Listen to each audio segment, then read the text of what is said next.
कोकणातील प्रत्येक अपडेट जाणून घेण्यासाठी आजच माझे कोकणच्या सोशल मीडिया प्लॅटफॉर्मला लाईक, फॉलो आणि सबस्क्राईब करा. नमस्कार, मी प्रणाली भोसले. माझे कोकणच्या प्राईम टाइम बुलेटिनमध्ये आपल्या सर्वांचं मनपूर्वक स्वागत करते. बुलेटिनला सुरुवात करण्याआधी पाहूयात हेडलाईन्स.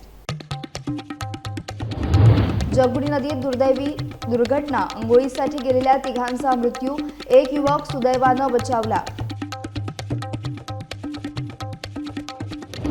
पोलादपुरात अवैध रेती उत्खननाचा आरोप, सावित्री कामथे नदीपात्र धोक्यात, वाळू माफियांवर कारवाईची मागणी. दीपक केसरकरांविरोधात काँग्रेसचा एल्गार, सावंतवाडीत काँग्रेसचा भव्य मोर्चा, आमदारांच्या राजीनाम्याची जोरदार मागणी. आणि सिंधुदुर्गात बांबू काजू लागवडीला वेग, पावसाळ्याच्या सुरुवातीलाच लागवड सुरू, डोंगरी भागात शेतकऱ्यांची लगबग. पाहुयात सविस्तर वृत्त. रत्नागिरी जिल्ह्यातील खेड तालुक्यातून एक अत्यंत दुर्दैवी घटना समोर आली आहे. खेड शहर आणि भोसते गावादरम्यान असलेल्या जगबुडी नदीच्या डोहात अंघोळीसाठी गेलेल्या 4 युवकांपैकी तिघांचा बुडून दुर्दैवी मृत्यू झालाय. ही घटना आज दुपारी घडली. मिळालेल्या माहितीनुसार 4 युवक नदीत अंघोळीसाठी उतरले होते, मात्र पाण्याच्या खोलीचा अंदाज न आल्याने ते बुडू लागले. यामध्ये तिघांचा दुर्दैवी मृत्यू झाला असून एक युवक सुदैवानं बचावलाय. घटनेची माहिती मिळताच नातेवाईकांनी घटनास्थळी धाव घेतली.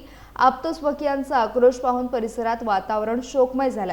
दरम्यान खेड पोलीस घटनास्थळी दाखल झाले असून घटनेचा पुढील तपास सुरू आहे. या दुर्घटनेमुळे संपूर्ण खेड तालुक्यावर शोककळा पसरली आहे.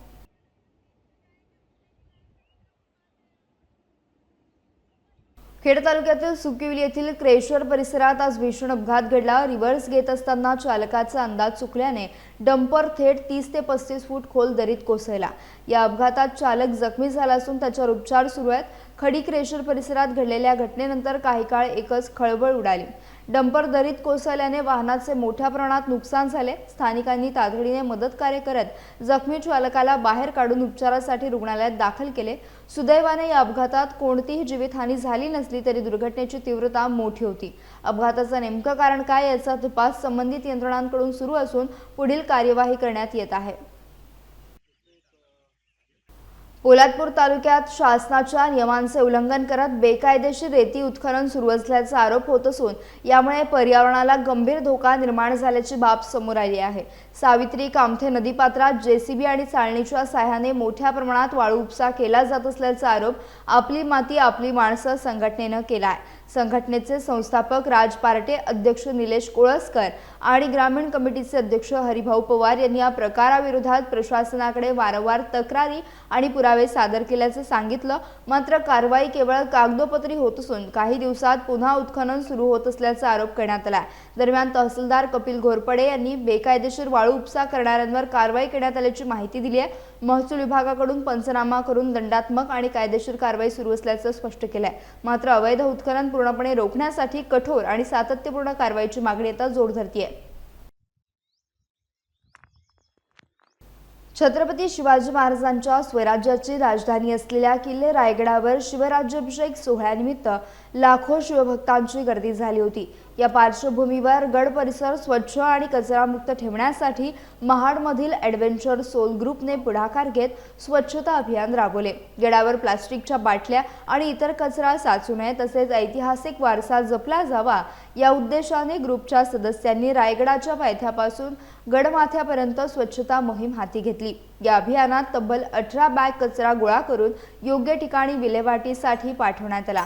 या उपक्रमात विशाल खांबे, किशोर खोपकर, सचिन सावंत, वैभव शेडगे यांसह अनेक सदस्य सहभागी झाले होते. गडकिल्ल्यांच्या संवर्धनासाठी राबवण्यात आलेल्या उपक्रमाचे शिवप्रेमी आणि पर्यावरण प्रेमींकडून कौतुक होत आहे. सिंधुदुर्गच्या राजकारणात पुन्हा एकदा आरोप प्रत्यारोपांचे वातावरण निर्माण झाले असून सावंतवाडी जिल्हा काँग्रेस कमिटीच्या वतीने आमदार दीपक केसरकर यांच्या विरोधात भव्य मोर्चा काढण्यात आला. वाढती महागाई, स्थानिक प्रश्नांकडे होत असलेले दुर्लक्ष आणि विविध वादग्रस्त मुद्द्यांच्या पार्श्वभूमीवर काँग्रेसने आक्रमक भूमिका घेतली आहे. यावेळी काँग्रेस जिल्हाध्यक्ष अरविंद मोंडकर यांनी आमदार दीपक केसरकर यांनी नैतिक जबाबदारी स्वीकारून आमदारकीचा राजीनामा द्यावा अशी मागणी केली. तसेच अशोक खरात प्रकरणाची निष्पक्ष चौकशी करण्यात यावी अशी मागणी देखील मोर्चेकरांकडून करण्यात आली. सावंतवाडी शहरातून निघालेल्या मोर्चात काँग्रेसचे पदाधिकारी, कार्यकर्ते आणि नागरिक मोठ्या संख्येने सहभागी झाले होते. मोर्चानंतर विविध मागण्यांचे निवेदन प्रशासनाला सादर करण्यात आले. सरकारांच्या राजीनाम्याची आम्ही मागणी एवढ्यासाठीच करतोय कारण या मतदारसंघामध्ये अवैधरित्या तिलारी धरण परिसरामध्ये चरस गांजा हा मोठ्या प्रमाणात निर्मिती तिथे शेती केली जाते. त्यावर या आमदारांचं कंट्रोल नाही आहे. त्याचप्रमाणे या ठिकाणी मोठ्या प्रमाणात डोंगर उपसले जातात, माती उत्खनन होते, याचा परिणाम भविष्य काळात होणारा आहे. आणि त्याचप्रमाणे या मतदारसंघामध्ये भविष्य पिढी जी आहे आपल्या जिल्ह्यातली ही चरस गांजाच्या नादी लागणे यापासून आपण रोखलं पाहिजे. हे आपलं परम कर्तव्य आहे. मला वाटतं दीपक केसरकर यांना पालकमंत्री नितेश राणे आणि फडणवीस सरकार हे पाठीशी घालते असं वाटतंय. त्यामुळे या दीपक केसरकरांचा राजीनामा सरकारने घेतला पाहिजे. ज्या मतदारसंघामध्ये ड्रग्सचं निर्मिती होते त्यांना दिसतंय तरी ते काही कारवाई करत नाही, प्रशासन काही कारवाई करत नाही आहे. त्यामुळे दीपक केसरकरांनी राजीनामा दिला पाहिजे. या मतदारसंघात अनेक डोंगर मोठ्या प्रमाणात या ठिकाणी खोदले जात आहेत, मायनिंग मोठ्या प्रमाणात होतं, वर देखील त्यांचा कंट्रोल नाही आहे. आणि ह्या सगळ्या बाबी स्वतः गेल्याच काही दिवसापूर्वी सन्माननीय आमदार निलेश राणेंनी पुढाकार घेऊन बाईट दिलं, परंतु त्यांचेच बंधू जे आमच्यापेक्षा वयाने लहान आहेत, नितेश राणेजी, त्यांनी यावर कोणतीही कारवाई केलेली नाही आणि यावर त्यांचं कंट्रोल राहिलेलं नाही हे दिसून येत आहे. आणि प्रदेश काँग्रेसच्या आदेशानुसार दरवाढ महागाई जी आहे याबाबत आम्ही या ठिकाणी आता प्रांतांना निवेदन देत आहोत. नवी मुंबईतील वारंवार खंडित होणाऱ्या वीज पुरवठ्याच्या समस्येविरोधात शिवसेनेने आक्रमक भूमिका घेत महावितरण कार्यालयावर हल्लाबोल केलाय. यावेळी मोठ्या संख्येने नागरिकांनी सहभाग घेत आक्रोश मोर्चा काढत प्रशासनाविरोधात तीव्र नाराजी व्यक्त केली. गेल्या काही दिवसांपासून सुरू असलेल्या वारंवार वीज खंडितीमुळे घरगुती ग्राहक, विद्यार्थी, ज्येष्ठ नागरिक तसेच व्यावसायिकांना मोठ्या अडचणींचा सामना करावा लागत असल्याचा आरोप आंदोलकांनी केला. महावितरणने तातडीने उपाययोजना करून अखंडित वीज पुरवठा सुरू करावा, अन्यथा यापेक्षाही तीव्र आंदोलन छेडले जाईल असा इशारा शिवसेना पदाधिकारी आणि नागरिकांनी दिला. वाढत्या नागरिकांच्या संतापामुळे आता महावितरण प्रशासन कोणती पावले उचलणार याकडे सर्वांचं लक्ष लागलंय. पेण पंचायत समितीच्या कारभारावर प्रश्नचिन्ह निर्माण करणारी धक्कादायक बाब समोर आली आहे. माहिती अधिकार कायद्याअंतर्गत मागवलेली माहिती मिळवण्यासाठी एका भाजप कार्यकर्त्याला तब्बल 6 महिन्यांहून अधिक काळ पंचायत समिती कार्यालयाच्या उंबरठ्यावर हेलपाटे मारावे लागत असल्याचा आरोप करण्यात आला आहे. कारावी येथील रहिवासी तथा भाजप कार्यकर्ते चंद्रकांत खंडू पाटील यांनी 17 डिसेंबर 2025 रोजी कारावी ग्रामपंचायतीतील विविध नोंदी आणि सभांच्या इतिवृत्तांची माहिती मागवली होती. मात्र वारंवार पाठपुरावा करूनही माहिती देण्यात आली नसल्याचा त्यांचा आरोप आहे. या प्रकरणी प्रथम अपील दाखल करूनही अनेक वेळा तारखा देण्यात आल्या, मात्र माहिती मिळाली नसल्याचं पाटील यांनी सांगितलं.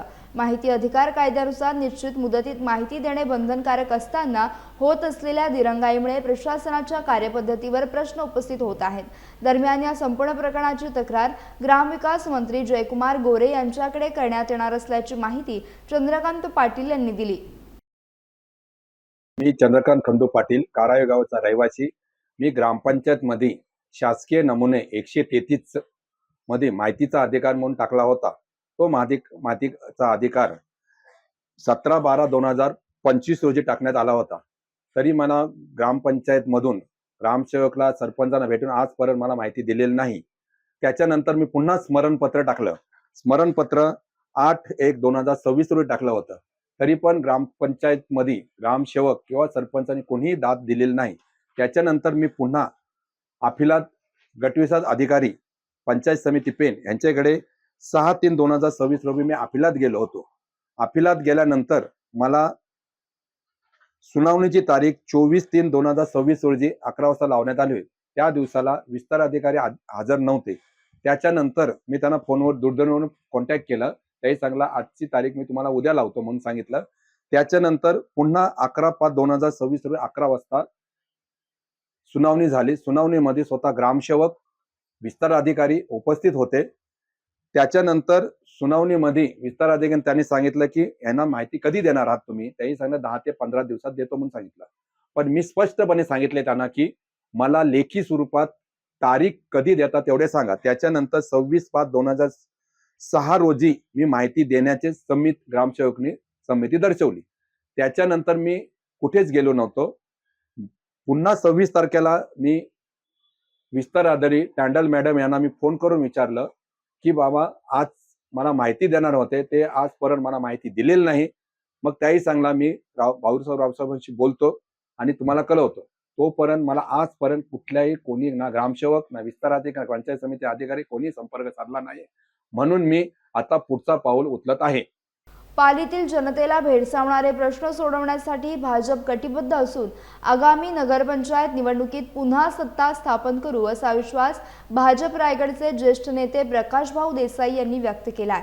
पाली येथे आयोजित पत्रकार परिषदेत बोलताना त्यांनी शुद्ध पाणी पुरवठा योजना, बायपास रस्ता, ग्रामीण रुग्णालय आणि बस स्थानक यांसारखे महत्त्वाचे प्रश्न भाजपच्या माध्यमातूनच मार्गी लागतील असा दावा केला. मुख्यमंत्री देवेंद्र फडणवीस यांच्या नेतृत्वाखाली राज्यातील विकास कामांना गती मिळत असल्याचं त्यांनी सांगितलं. या संदर्भात भाजप प्रदेशाध्यक्ष रवींद्र चव्हाण यांची नुकतीच भेट घेण्यात आली असून पालीतील विविध विकास कामांबाबत सकारात्मक चर्चा झाल्याची माहिती त्यांनी दिली. त्यामुळे येत्या काळात या कामांना वेग मिळेल असा विश्वासही त्यांनी व्यक्त केलाय.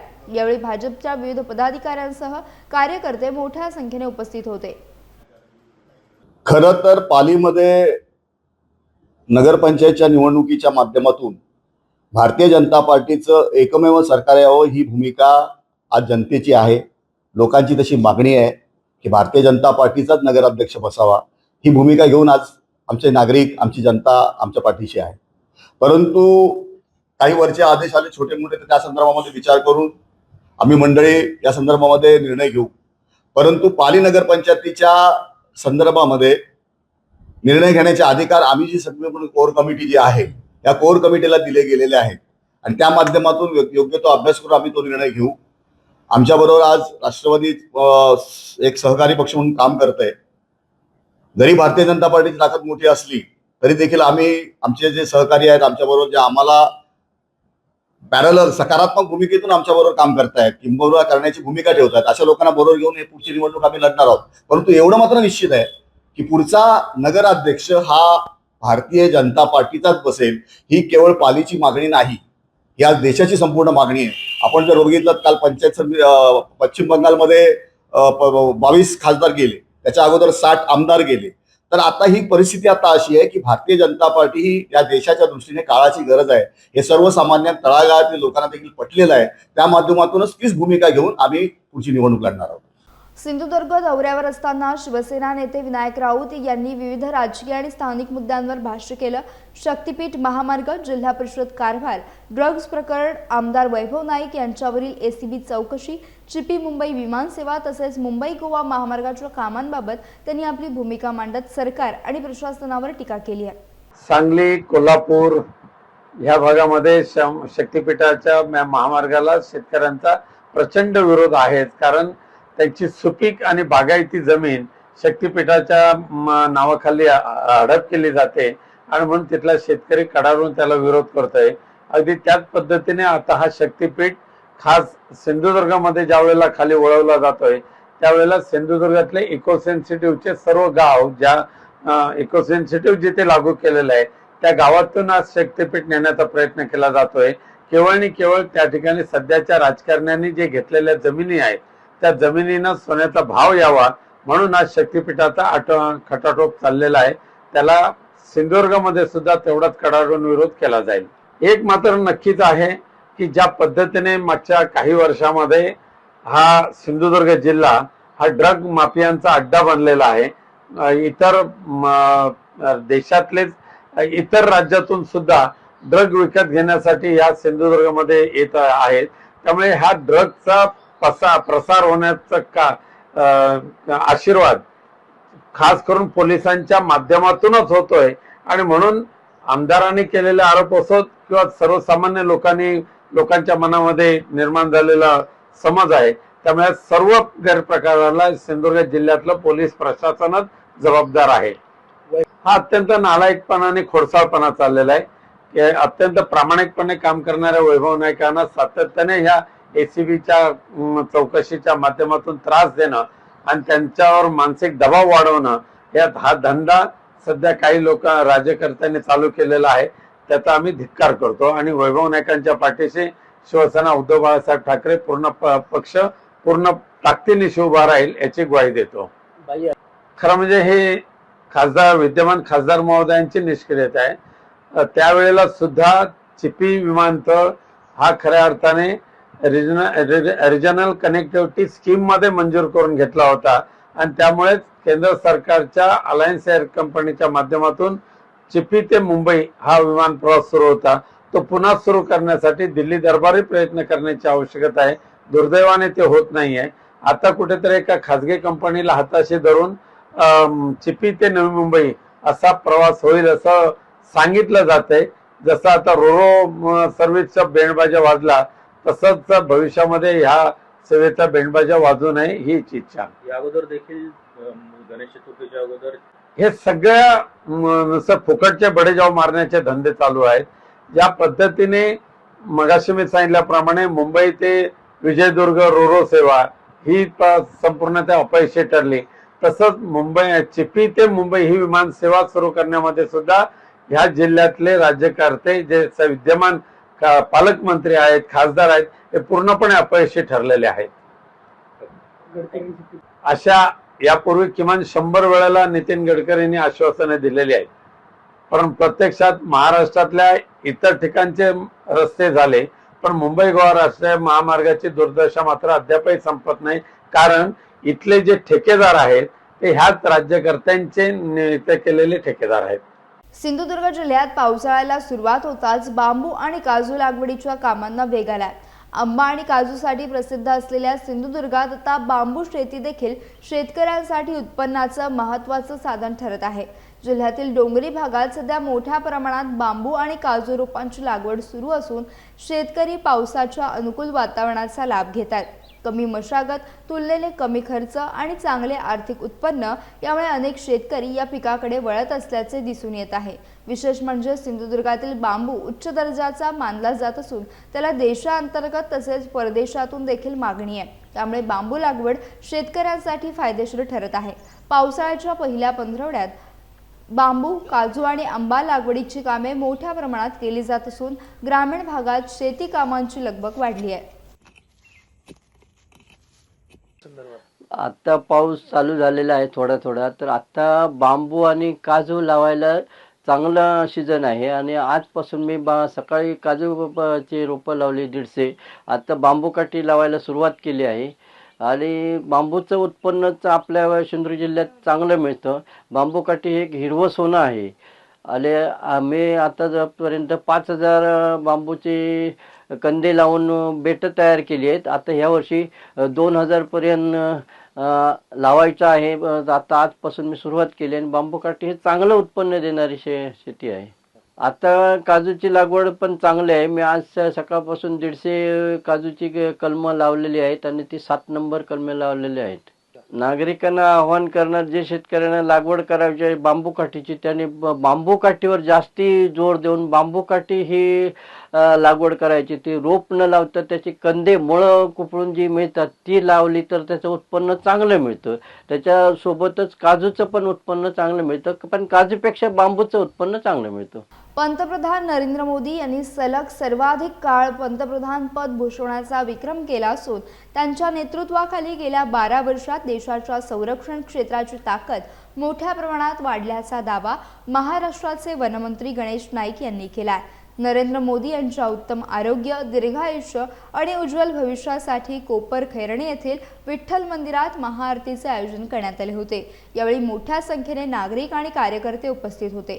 देशाची आर्थिक स्थिती अधिक मजबूत करण्याबरोबरच जागतिक पातळीवर भारताची ओळख अधिक भक्कम करण्यात नरेंद्र मोदी यांच्या नेतृत्वाची महत्त्वपूर्ण भूमिका असल्याचे गणेश नाईक यांनी यावेळी सांगितले.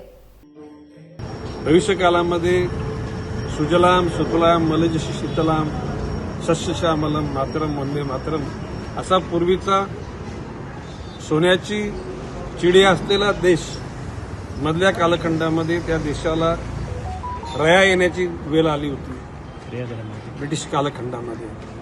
परंतु स्वातंत्र्यानंतरचा आता सुवर्णकाळ चाललेला आहे आणि भविष्यकाळामध्ये देश सर्वार्थाने प्रगती करेल असा लोकांच्या मध्ये विश्वास निर्माण झालेला आहे। ही आजची आरती ही देशाच्यासाठी देशाचं नेतृत्व सबल व्हावं, आयुष्यमान व्हावं, शक्तिमान व्हावं, तेजोमय व्हावं, गतिमान व्हावं याकरता देशातल्या विविध गाव खेड्यांमध्ये सुद्धा मंदिरांमध्ये, गुरुद्वारामध्ये, आग्यारीमध्ये, बुद्धविहारामध्ये, मस्जिदमध्ये, चर्चमध्ये सुद्धा अशा प्रकारची प्रार्थना देशावर प्रेम करणाऱ्या लोकांनी आज केलेली आहे। आणि म्हणून या निमित्तानं जो माझा गाव आहे बनकोडे गाव, या गावातल्या विठ्ठल मंदिरामध्ये आवर्जून त्या ठिकाणी या सगळ्या परिसरातले सर्व नगरसेवक, कार्यकर्ते आणि जनसामान्य सुद्धा आरतीला उपस्थित होतात। भविष्यकाळ सगळ्यांसाठी उज्ज्वल जाईल अशी प्रकारची जी भूमिका माननीय मोदीजींनी घेतलेली आहे त्या गतीचा, त्या प्रगतीचा फायदा सर्वांनाच मिळेल अशी आशा आहे। देशाचे पंतप्रधान नरेंद्र मोदी यांच्या आरोग्य आणि दीर्घायुष्यासाठी कळंबोली येथील श्री मायाक्का मंदिरात भव्य आरती सोहळ्याचं आयोजन करण्यात आलं। या धार्मिक कार्यक्रमात मोठ्या संख्येने भाविक, कार्यकर्ते आणि नागरिक सहभागी झाले होते। या सोहळ्यास भाजपा आमदार गोपीचंद पडळकर तसेच माजी मंत्री आणि आमदार सदाभाऊ खोत यांची प्रमुख उपस्थिती लाभली। यावेळी पंतप्रधान नरेंद्र मोदी यांच्या निरोगी आरोग्य आणि दीर्घायुष्य तसेच देशाच्या प्रगतीसाठी विशेष प्रार्थना करण्यात आली। श्रद्धा आणि भक्तिमय वातावरणात पार पडलेल्या आरती सोहळ्यात उपस्थितांनी उत्स्फूर्त सहभाग नोंदवत पंतप्रधानांच्या उत्तम आरोग्यासाठी शुभेच्छा व्यक्त केल्या।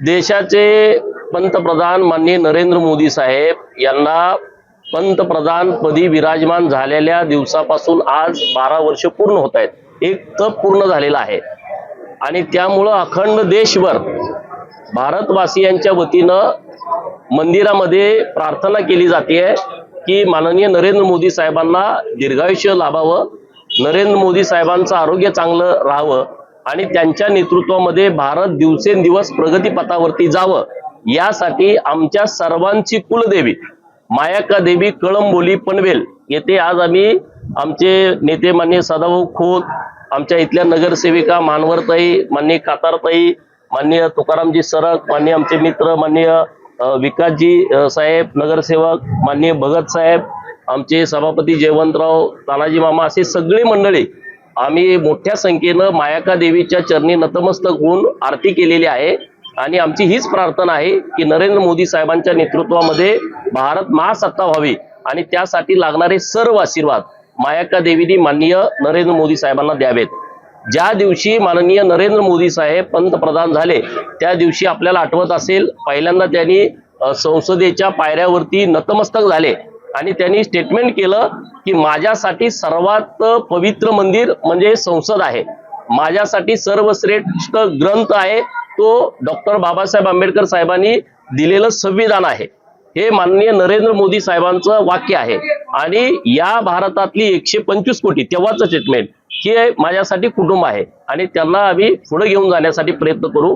मोदी साहेबांच्या नेतृत्वात खूप साऱ्या योजना या देशातल्या गरीब लोकांना अपेक्षित ठिकाणी नेण्यासाठी जे जे करावं लागेल त्या योजना माननीय मोदी साहेबांच्या नेतृत्वामध्ये सुरू आहेत। आणखी चांगल्या पद्धतीनं त्यांच्या हातून काम घडावं अशी प्रार्थना आमची मायाक्का देवीच्या चरणी आहे। यासह बुलेटिनमध्ये वेळ झाली इथेच थांबण्याची, भेटूयात नवीन बुलेटिनसह। तोपर्यंत तुम्ही कुठेही जाऊ नका, पाहत राहा फक्त माझे कोकण।